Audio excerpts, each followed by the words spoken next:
How to add TTS bot in your Discord. To add a TTS bot to your Discord server, begin by opening up any web browser. Now here you want to search Discord bot. Go ahead and click on the first website. Now on the search bar you want to search TTS. From the search result, go ahead and select TTS bot. Then click on the invite option. Discord will open up. First thing you want to do is log into your account. So go ahead and enter all of your credentials. Then you want to choose the server you want to add the bot to and tap continue. Now grant the necessary permission for the bot to work correctly and then tap authorize.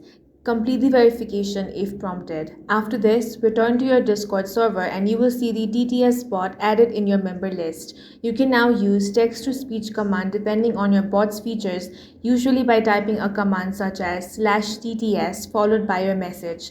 And that's it. Your TT bot is now active on your server. If you found this video useful, make sure to hit the like button and subscribe for more videos like this.